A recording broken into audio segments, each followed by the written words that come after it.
I'd like to report a crime that hasn't happened yet. Have you seen the movie Back to the Future? Basically, I'm living that movie right now, which is how I know there's gonna be a murder tonight. Hate time travel movies. They never make any sense. Friends were murdered 35 years ago. It's not 1987 anymore. Stay safe, honey. I love you.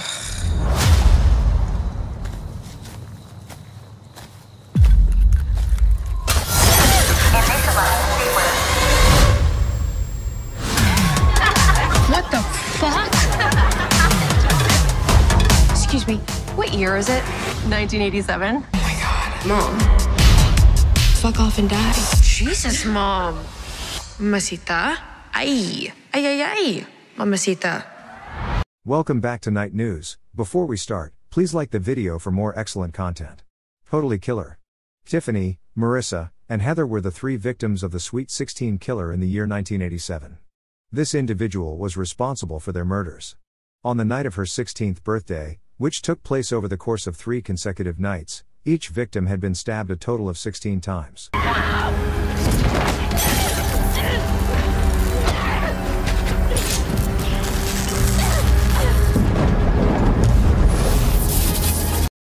Pam Hughes, Jamie Hughes' mother, had a history of friendship with the 3 victims of the Sweet 16 killer.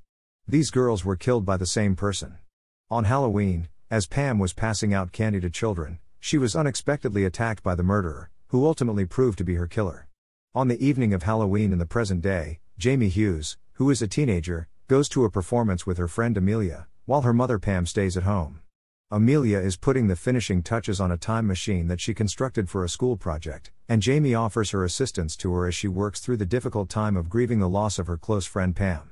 During this time, Chris Dubasage, a reporter, approaches Jamie and discloses to her that Pam received a message from the killer that she hid, which said, "You're next, one day." Jamie learns that Pam hid the message because it read, "You're next, one day." Jamie finds out that Pam has been keeping this note a secret from him all along. Jamie, who is being pursued by the killer during the night, seeks safety in the time machine, which, once ignited, transfers her back to 1987. As the night continues, Jamie is being hunted by the killer. She comes to the idea that if she is successful in putting an end to the initial murdering spree that the Sweet 16 killer is on, she will be able to save Pam's life.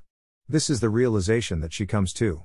Jamie, disguised as a student from Canada who is visiting the United States on an exchange program, discovers that Pam and her friends are despised by everyone in the community due to the fact that they are bullies.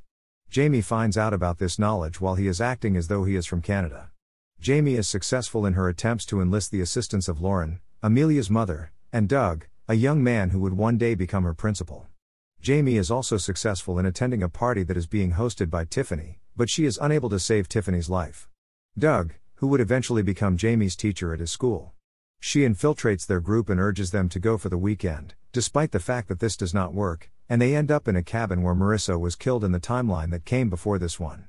She is able to accomplish this by using the terrifying ordeal as a tool to form a closer bond with Pam. During the time when Jamie is attempting to defend Marissa, Heather ends up being the one who is killed, which causes the timeline to alter. In the present day, Chris is helping Amelia repair their equipment as they gradually become aware that the timeline is beginning to alter. On Halloween night, the gang comes back together at an amusement park, where Lauren is busy converting a well-known attraction into a homemade time machine so that Jamie can use it to travel through the past. Kara, the future sheriff, uses a scythe to impale the Sweet 16 killer, who is revealed to be Doug. Doug was seeking vengeance on the gang after the murder of his lover Trish, and he was motivated to do so by his desire for Kara to become sheriff. They lure the Sweet 16 killer into a haunted house, where he attacks them, but Kara is able to impale him with the scythe before he can do any further damage.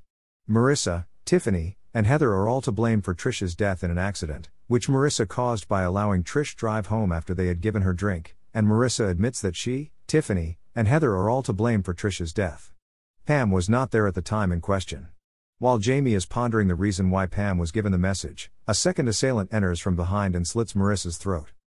Jamie is pursued by the second killer, which ultimately leads to Chris's father being killed in the line of duty. Doug was the initial killer, but Chris from the future ended up killing Pam and forging the note when he realized he needed more material. Doug was the initial killer. The two face off in the new time machine as it begins operating, and it is revealed that Chris from the future was the person who committed the murder. Doug was the first person to take his life. After a fierce battle, Jamie is able to defeat his foe by kicking him into the spinning machine, which results in the opponent's death. When she arrived in the current day, her older brother Jamie was there to greet her. Jamie calls her by her old name, but he calls her by her new name, Colette. Colette is her new name.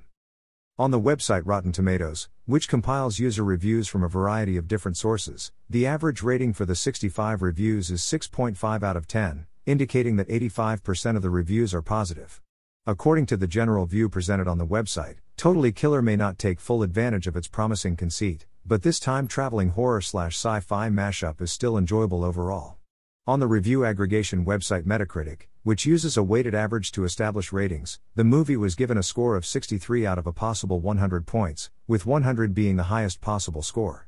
This number indicates generally favorable reviews.